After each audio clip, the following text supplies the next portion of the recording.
우선 제목 보시는 것처럼 공공기관 유지보수와 모빌리티 비즈니스 성공 사례인데요. 유지보수 부분은 뭐 다들 많은 고민을 하고 계실 거고, 근데 왜 모빌리티는 뭐지? 라는 생각이 좀 있으실 것 같아요. 모빌리티 부분은 앞 설명을 드리면서 더 구체적으로 말씀을 드리겠지만, 지금 공공기관에서도 중앙정부를 중심으로 먼저 모바일 전자정부를 시행하고 계시고, 향후 몇 년 내에는 전국적으로 다 시행을 할 걸로 예상이 되고 있기 때문에 그 부분에 있어서도 선제적으로 좀 대응이 필요하다라는 뜻에서 내용을 좀 만들어 봤습니다. 공공기관 유지보수에 대해서 좀 설명을 드리려면 앞서 몇 가지에 대한 사실관계를 좀 짚고 넘어가는 게 더 도움이 될 것 같아서 준비를 해봤는데요. 여기 계신 분들은 아마 다 아실 겁니다. 지금 이 공공기관 같은 경우에 지금 전국에 있는 이 154개 공공기관들이 도 그리고 시별로 이렇게 다 나눠져 있죠.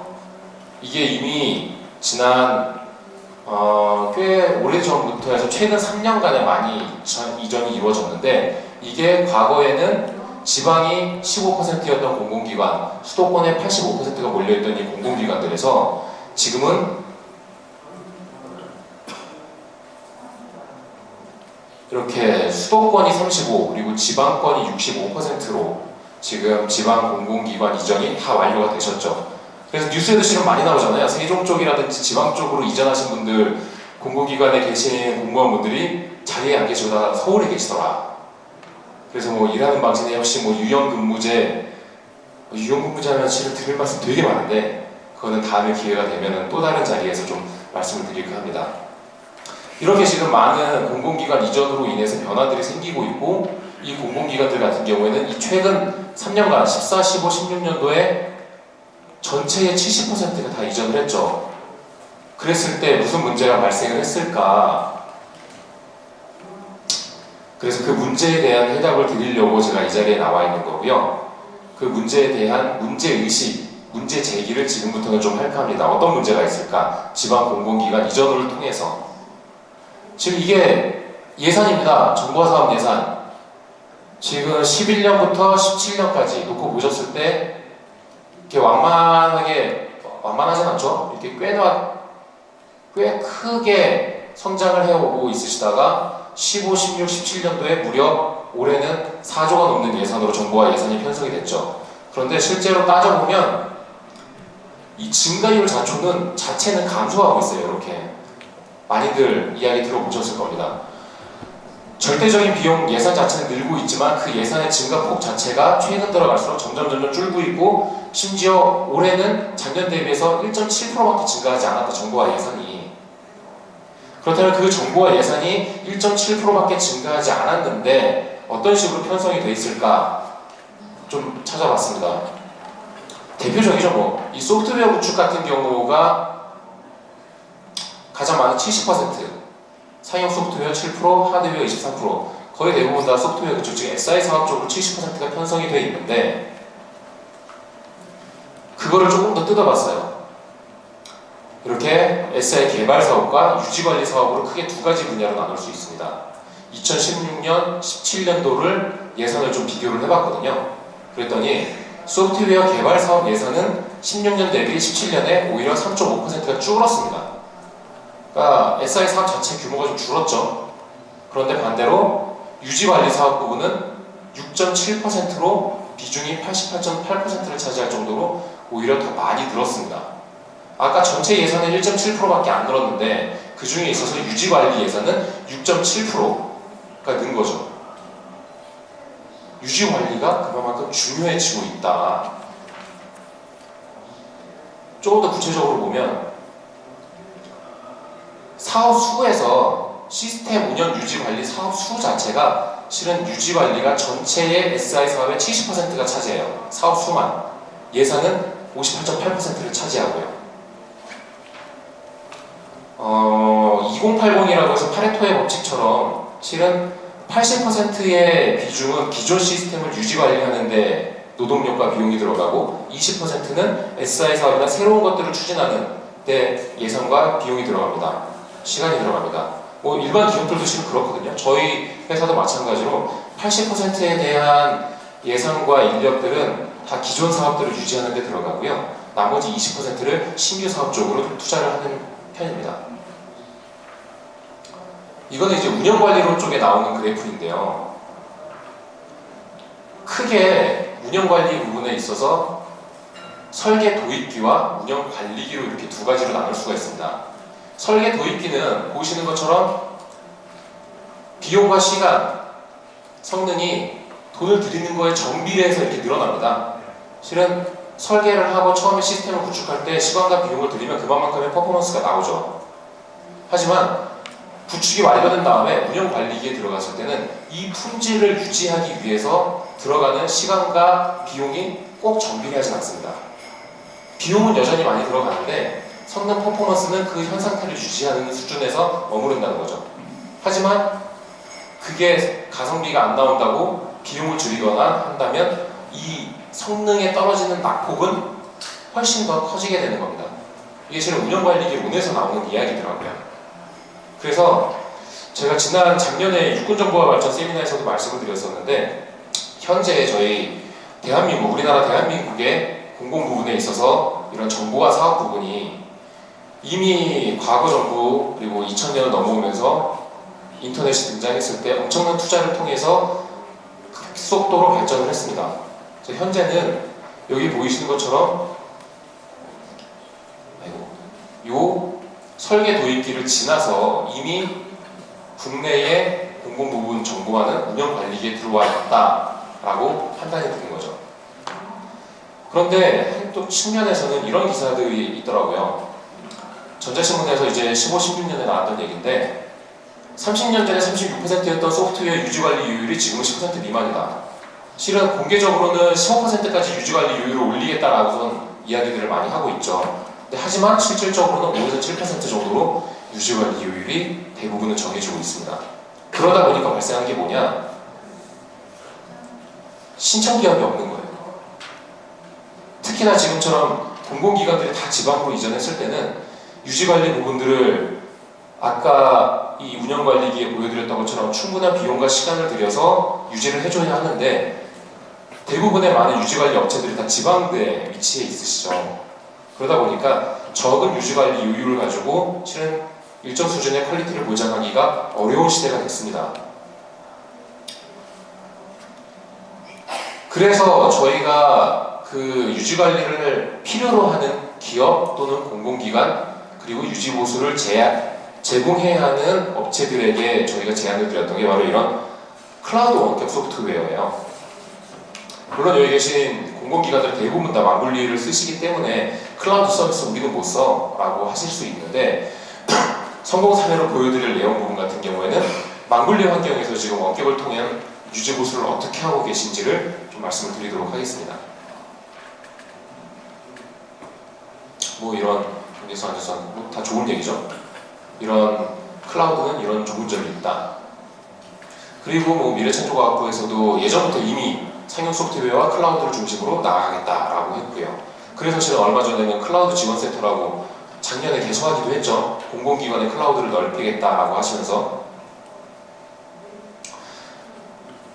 방금 말씀드렸던 것처럼 공공기관이 지방 이전으로 인해서 유지보수가 힘든데 지금 공공기관의 정보화 시스템은 설계 도입기를 지나 운영관리기에 들어갔기 때문에 충분한 비용과 시간을 통해서 유지관리를 하셔야 기존의 고성능 퍼포먼스를 계속 유지할 수 있다. 하지만 예산은 증가폭이 예전만큼 높지 않고 둔화되고 있고 이런 환경에서 제한된 예산으로 고성능의 유지보수를 어떻게 할 수 있을까에 대한 대안으로 저희는 원격을 이야기를 말씀드린 거고요. 그렇다면 이걸 어떻게 우리 환경에 맞게 도입을 할 것인가? 그 성공 사례로 저희는 그 철도시설관리공단을 좀 말씀을 드릴까 합니다. 이 철도시설관리공단은 지금 서울에 있었죠. 용산에. 서울 용산 부지에 있다가 대전으로 이사를 해서 대전역사 옆에 아주 큰 건물을 가지고 있습니다. 실제로 작년이었죠. 작년에 철도시설관리공단에서 긴급한 장애가 발생을 했었어요. 장애가 발생을 했는데 유지보수하는 업체는 서울에 있었거든요. 물론 대전에 그 유지보수하는 업체가 계약을 맺은 에이전트가 있긴 했었습니다.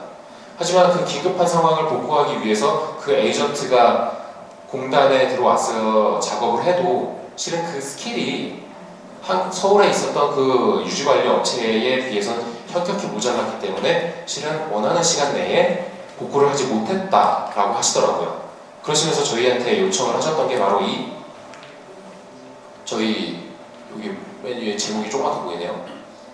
리모트 뷰 시큐리티 에디션이라고 하는 겁니다. 즉 망블리에서도 쓸 수 있는 원격을 만들어달라 라고 해서 이 제품을 저희가 실제로 만들어서 공급을 했는데, 이게 그렇다면 망블리 환경인데 어떻게 원격을 할 수 있을까? 이 지금 요 그림 자체가 저희 이 제품에 대한 구성도를 보여주고 있는 건데요. 일단 기본적으로 내부망과 외부망을 연결해주는 이 작업용 PC 브릿지 콘솔을 세팅을 합니다.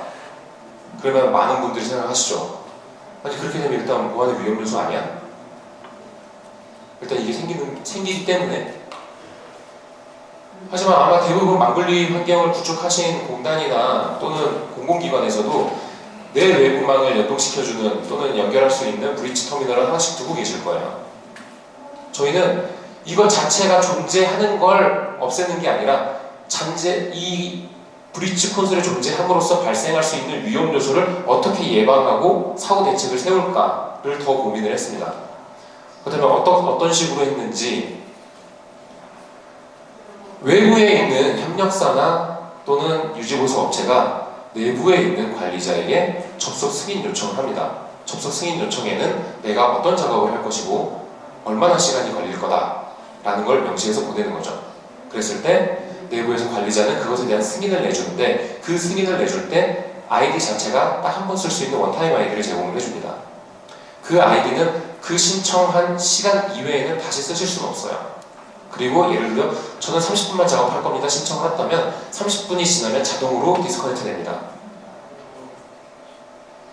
그런데 단순히 그것만 가지고는 안심할 수 없죠. 그래서 외부에서 내부의 브릿지 콘솔이 들어왔을 때 브릿지 콘솔을 통해서 내부 시스템을 유지보수할 때 쓰이는 이 액션 모든 것들을 다 이력 관리를 하는데, 단순히 텍스트 로고만 남기는 것이 아니라 화면 자체를 통으로 다 녹화를 해버립니다.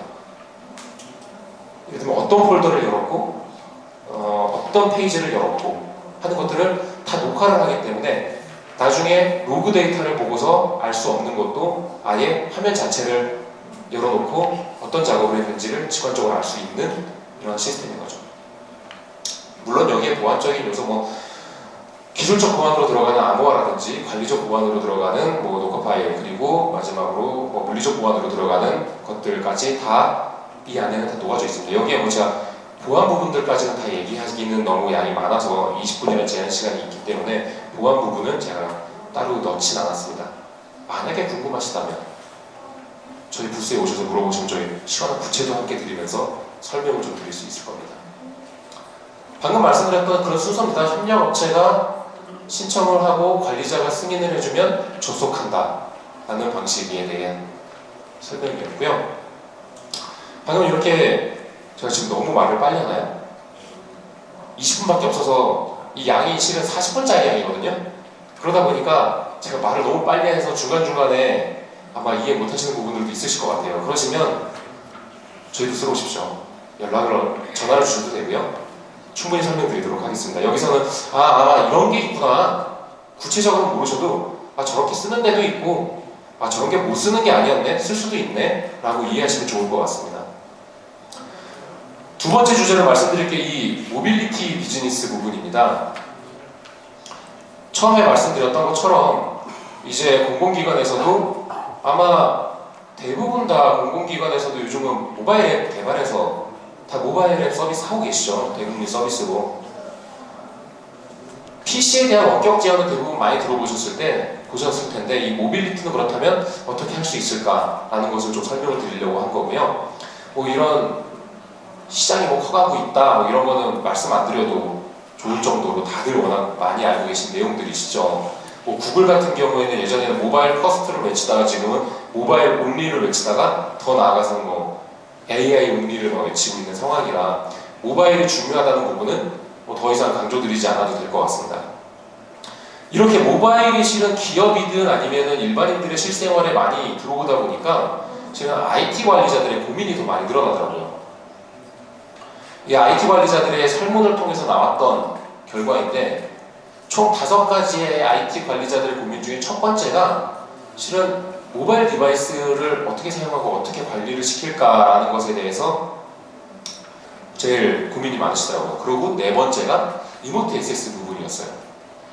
관리 도구로서 원격 제어를 어떻게 할 것인가에 대한 고민. 그러니까 모바일 디바이스 원격, 떼려야 뗄 수 없는 2가지의 기술과 그것들이 IT 관리자들의 고민거리가 되고 있더라.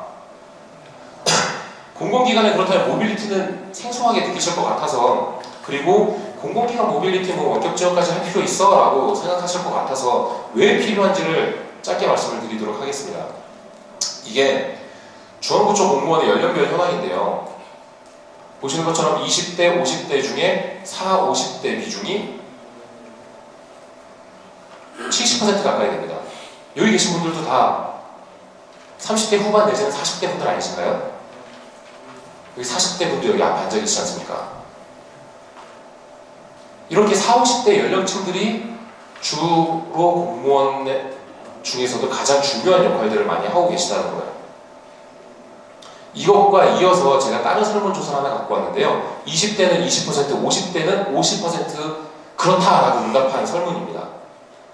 혹시 이게 어떤 질문인지 예상되시는 분? 뭐길래 이 20대와 50대에 이렇게 많이 차이가 나는 답이 나왔을까요? 바로 스마트폰 이용하기 어렵다라는 응답이었습니다. 50대 분들은 50%가 스마트폰을 어렵다라고 하세요. 그리고 또 다른 질문은 아까보다 폭이 두 세대의 폭이 더 줄었죠. 20대도 30%나 되더라고요. 50대는 60%가 넘고요. 이거에 대한 설문 질문은 디지털 변화 속도를 따라가기 어렵다 였어요. 여기 계신 분들도 아마 그런 느낌 많이 받지 않으세요? 하루가 다르게 새로운 것들이 막 쏟아져 나오고 막 스마트폰뿐만 아니죠. 어플리케이션도 쏟아져 나오고 뭐 AI니 빅데이터니 여러 가지 용어들이 나오면서 저게 도대체 뭔지도 모르겠는데 새로운 용어들이 막 나오잖아요. 그걸 잘 쓰는 게 문제인 거죠. 새 제품을 제품이야 뭐 돈 주고 사면 되니까요. 네. 그랬을 때 이런 시대의 변화를 쫓아가기 어려운 점점 이 속도가 더 빨라지고 있는데 아까 말씀드렸던 것처럼 주 공무원분들이 40, 50대가 70%인데 이런 설문 결과를 보시고 나서 과연 지금 여러분들이 대국민 서비스 또는 내부적으로 제공하고 계신 서비스들이 40, 50대 분들에게 잘 사용될 수 있나? 잘 쓰고 계실까? 라는 질문은 한 번씩 해보시길 바랍니다. 저희도 그런 고민을 굉장히 많이 하거든요. 누구나 다 내놓으면 따라할 거라는 생각보다는 50대, 60대도 쓸 수 있는 서비스를 만든다는 생각으로 개발을 하시면 더 좋지 않을까. 그렇기 때문에 그런 어려운 점들, 낮은 연령대에서 높은 연령대까지도 제공하는 서비스를 잘 이용하실 수 있게 만들고자 원격을 쓰시는 공공기관과 기업이 대표적으로 제가 3개를 가져왔습니다. 민원24, 물론 행자부 산하죠. 그 다음에 외교부, 삼성. 지금 시간이 별로 없어서 빨리 들어갈 텐데요. 일단 민원24 같은 경우에는 지난 10년간 13배를 성장을 했는데 그 중에 있어서도 실은 원격 지원을 도입하고 나서 폭발적으로 성장세가 더 많이 늘었어요. 근데 민원24 이용해보시면 어렵지 않으시던가요? 이게 민원24 홈페이지인데 정말 어디에 뭐가 있는지도 잘 모르겠고 여러 가지 설치 프로그램들을 많이 해야 되기 때문에 도움이 실은 저도 필요하더라고요. 근데 민원24 역시 원격 지원을 통해서 민원을 제기하시는 민원인들에게 서비스를 제공을 하고 있습니다. 실은 그러한 편의성 제공 때문에 방금 보여드렸던 이러한 13배에 달하는 성장이 일어났다고 저는 생각합니다.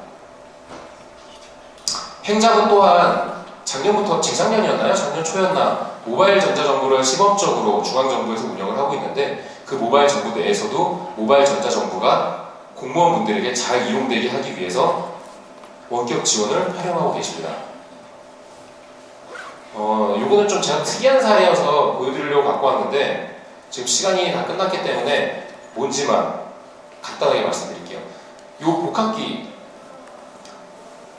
그러니까 즉 이제는 스마트폰 PC가 아니라 이런 프린터기, 복합기에도 안드로이드 OS가 올라갑니다. 그런 안드로이드 OS가 올라가는데 그로 인해서 생기는 장점이 뭐냐? 보통 복합기 다들 쓰시는 뭐 신도리코든 아니면 뭐 HP든 고장나면 제가 수리 못하잖아요. AS 기사 불러야 되잖아요. 제가 수리 못하니까. 왜냐면 다 임베디드 OS로 뭐 리눅스로 커스터마이즈 했다는 듯 뭐 되게 손댈 수 없는 OS를 운영을 하기 때문에 사람을 불러야 되는데 삼성은 후발주자로서 시장을 장악하기 위해서 이 복합기의 안드로이드를 런칭해서 복합기 자체를 아예 컴퓨터로 만들어 버렸어요.